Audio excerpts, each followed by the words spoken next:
Hi friends, എല്ലാവർക്കും ഷീബാസ് കിച്ചണിലേക്ക് സ്വാഗതം. ഇന്ന് ഞാൻ വന്നിട്ടുള്ളത് നല്ല ടേസ്റ്റി ആയിട്ടുള്ള ഒരു ചോക്ലേറ്റ് കപ്പ് കേക്കിൻ്റെ റെസിപ്പിയുമായിട്ടാണ്. ഇത് വളരെ ഈസി ആയിട്ട് ഇതിനെ തയ്യാറാക്കിയെടുക്കാൻ പറ്റും. ഓവനോ ബീറ്ററോ ഒന്നുമില്ലാതെ ഇതുപോലുള്ള പേപ്പർ കപ്പും പ്രഷർ കുക്കറും ഉപയോഗിച്ചാണ് ഞാനിവിടെ കേക്ക് തയ്യാറാക്കിയെടുത്തിട്ടുള്ളത്. നല്ല ടേസ്റ്റി ആയിട്ടുള്ള പഞ്ഞി പോലുള്ള ഒരു കേക്കാണിത്. കുട്ടികൾക്കൊക്കെ നന്നായിട്ട് തന്നെ ഇഷ്ടപ്പെടും. എല്ലാ പേരും ഒന്ന് ട്രൈ ചെയ്ത് നോക്കണം. എന്നിട്ട് വീഡിയോ ഇഷ്ടമാകുന്നെങ്കിൽ ഒന്ന് ലൈക്ക് ചെയ്ത് സപ്പോർട്ട് ചെയ്യണേ. ആദ്യമായിട്ടാണ് കാണുന്നവരുണ്ടെങ്കിൽ പ്ലീസ് ഒന്ന് സബ്സ്ക്രൈബ് ചെയ്യാനും മറക്കരുതേ. എന്നാൽ നമുക്കിത് എങ്ങനെയാണ് തയ്യാറാക്കുന്നതെന്ന് നോക്കാം. അതിനായി ഞാനിവിടെ ഒരു ബൗൾ എടുത്തിട്ടുണ്ട്. ബൗൾ എടുക്കുമ്പോൾ ഒട്ടും നനവില്ലാത്ത ബൗൾ വേണം എടുക്കാനായിട്ട്. അതിലേക്ക് 2 മുട്ട പൊട്ടിച്ചത് ഒഴിച്ചു കൊടുക്കാം. മുട്ട എടുക്കുമ്പോൾ റൂം ടെമ്പറേച്ചറുള്ള മുട്ട വേണം എടുക്കാനായിട്ട്. ഇനി നമുക്കതിലേക്ക് മധുരത്തിന് ആവശ്യമായിട്ട് 3/4 കപ്പ് പഞ്ചസാര ചേർത്ത് കൊടുക്കാം.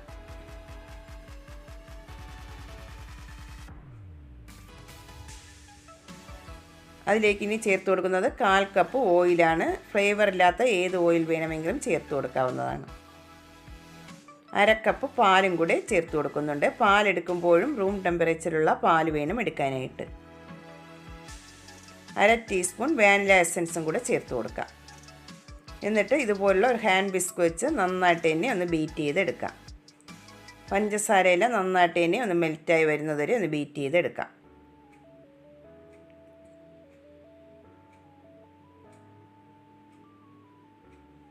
ഹാൻഡ് വിസ്ക് ഇല്ലെങ്കിൽ ഒരു സ്പൂൺ കൊണ്ട് വേണമെങ്കിലും ഇതുപോലെ ഒന്ന് ബീറ്റ് ചെയ്തെടുക്കാവുന്നതാണ്. ഞാനിവിടെ ബീറ്റ് ചെയ്തെടുത്തിട്ടുണ്ട്. പഞ്ചസാരയെല്ലാം നന്നായിട്ട് തന്നെ ഒന്ന് മെൽറ്റായി വന്നിട്ടുണ്ട്. ഇനി അതിലേക്ക് ഒരു അരിപ്പ വെച്ചതിന് ശേഷം നമുക്കതിലേക്ക് 1 കപ്പ് മൈദയാണ് എടുത്തിട്ടുള്ളത്. 280 ml കപ്പിലാണ് മൈദ എടുത്തിട്ടുള്ളത്. അതിലേക്ക് ചേർത്ത് കൊടുക്കാം. 1/2 കപ്പ് കൊക്കോ പൗഡറും കൂടെ ചേർത്ത് കൊടുക്കുന്നുണ്ട്. ഇനി 1/2 ടീസ്പൂൺ ബേക്കിംഗ് പൗഡറും 1/4 ടീസ്പൂൺ ബേക്കിംഗ് സോഡയും കൂടെ ചേർത്ത് കൊടുക്കാം. 1 പിഞ്ച് ഉപ്പും കൂടെ ചേർത്ത് കൊടുക്കുന്നുണ്ട്. എന്നിട്ട് ഇതെല്ലാം കൂടെ നന്നായിട്ടൊന്ന് മിക്സ് ചെയ്തതിന് ശേഷം ഒന്ന് അരിച്ചെടുക്കാം.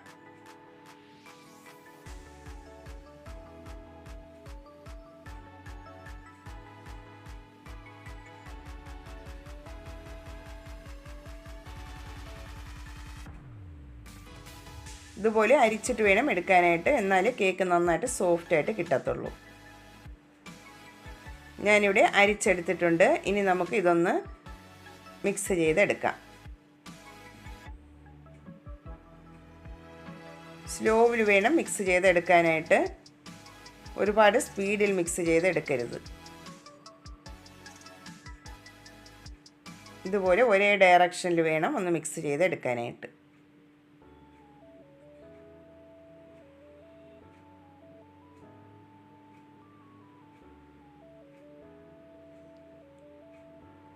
ഒട്ടും കട്ടയില്ലാതെ നന്നായിട്ട് തന്നെ ഒന്ന് മിക്സ് ചെയ്തെടുക്കാം.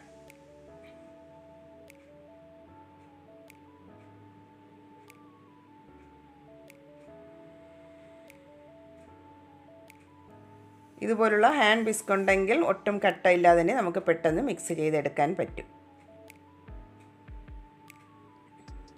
ഞാനിവിടെ മിക്സ് ചെയ്തെടുത്തിട്ടുണ്ട്.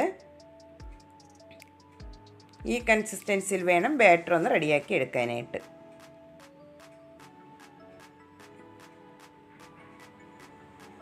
ബാറ്റർ ഇവിടെ റെഡി ആയിട്ടുണ്ട്. ഇനി നമുക്കിത് എങ്ങനെയാണ് തയ്യാറാക്കുന്നത് നോക്കാം. ഞാനിവിടെ ഇതുപോലുള്ള പേപ്പർ കപ്പിലാണ് തയ്യാറാക്കിയെടുക്കുന്നത്. അതിലേക്ക് കുറച്ച് ഓയിലൊന്ന് ബ്രഷ് ചെയ്ത് കൊടുക്കാം.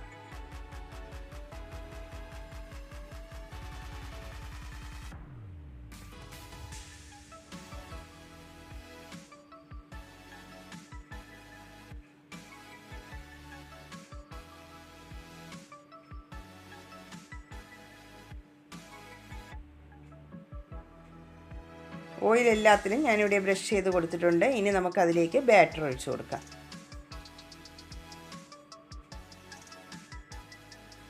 ബാറ്റർ ഒഴിച്ചു കൊടുക്കുമ്പോൾ കപ്പിൻ്റെ 3/4 ഭാഗം വെച്ചാണ് ബാറ്റർ ഒഴിച്ചു കൊടുക്കേണ്ടത്. അല്ലെങ്കിൽ ഇത് പൊങ്ങി വരാൻ ചാൻസ് ഉണ്ട്. അതുകൊണ്ട് 3/4 ഭാഗം വെച്ച് നമുക്ക് ബാറ്റർ ഒഴിച്ചു കൊടുക്കാം.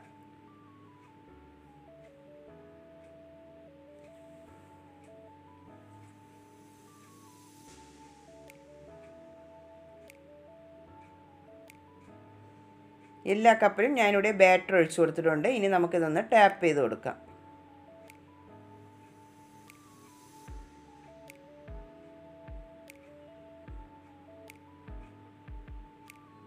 ഇനി അതിൻ്റെ മുകളിലായിട്ട് ഞാൻ ഇതുപോലെ കുറച്ച് ബദാം ഒന്ന് കട്ട് ചെയ്തെടുത്തിട്ടുണ്ട്. അത് നമുക്ക് അതിൻ്റെ മുകളിലായിട്ട് വെച്ച് ഒന്ന് ഗാർണിഷ് ചെയ്ത് കൊടുക്കാം. ഇത് ഓപ്ഷണലാണ്, കയ്യിലുണ്ടെങ്കിൽ ചേർത്ത് കൊടുത്താൽ മതിയാവും.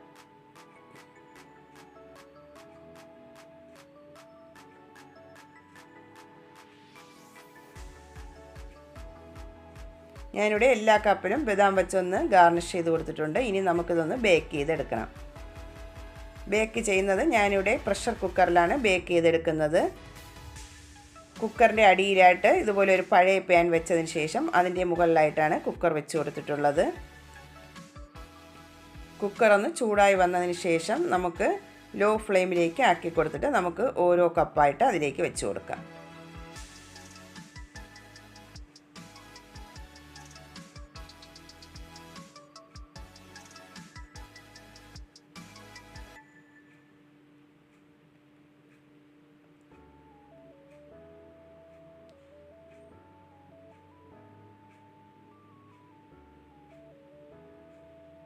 കപ്പ് വെച്ചതിന് ശേഷം നമുക്കിനി അടച്ചു വെച്ച് കൊടുക്കാം. അതിൻ്റെ വിസിൽ മാറ്റിയതിന് ശേഷം വേണം അടച്ചു വെച്ച് കൊടുക്കാനായിട്ട്. ഇനി 35 മിനിറ്റ് മുതൽ 40 മിനിറ്റ് വരെ ഇത് ബേക്ക് ചെയ്തെടുക്കണം. ഞാനിവിടെ ബേക്ക് ചെയ്യാൻ വെച്ചിട്ട് 35 മിനിറ്റ് ആയിട്ടുണ്ട്. നമുക്ക് അടപ്പൊന്ന് തുറന്ന് നോക്കാം. കേക്ക് ഇവിടെ നന്നായിട്ട് തന്നെ ബേക്കായി വന്നിട്ടുണ്ട്. ഇനി നമുക്കിത് നന്നായിട്ട് തണുത്ത് വന്നതിന് ശേഷം ആ കപ്പിൽ നിന്നും ഒന്ന് മാറ്റിയെടുക്കാം. കേക്ക് ഇവിടെ നന്നായിട്ട് തന്നെ ഒന്ന് തണുത്ത് വന്നിട്ടുണ്ട്. നമുക്കിനി ഈ കപ്പിൽ നിന്നും ഒന്ന് മാറ്റിയെടുക്കാം.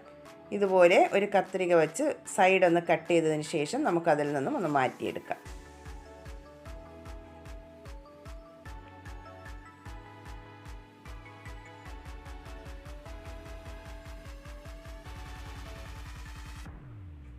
നന്നായിട്ട് തന്നെ കേക്ക് ഇവിടെ റെഡിയായി വന്നിട്ടുണ്ട്. നല്ല ടേസ്റ്റി ആയിട്ടുള്ള ഒരു കേക്കാണിത്. കുട്ടികളൊക്കെ സ്കൂൾ കഴിഞ്ഞ് വരുമ്പോൾ വളരെ ഈസി ആയിട്ട് തയ്യാറാക്കി കൊടുക്കാൻ പറ്റിയ നല്ലൊരു കേക്കാണിത്. എല്ലാവരും ഒന്ന് ട്രൈ ചെയ്ത് നോക്കണം. നമുക്കിതിൽ നിന്നും ഒരെണ്ണം ഒന്ന് കട്ട് ചെയ്ത് നോക്കാം.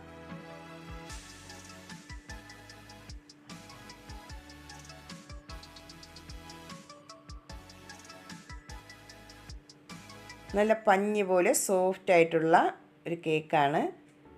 കുട്ടികൾക്കൊക്കെ നന്നായിട്ട് തന്നെ ഇഷ്ടപ്പെടും. എല്ലാവരും ഒന്ന് ട്രൈ ചെയ്ത് നോക്കിയിട്ട് ഫീഡ്ബാക്ക് അറിയിക്കാൻ മറക്കല്ലേ.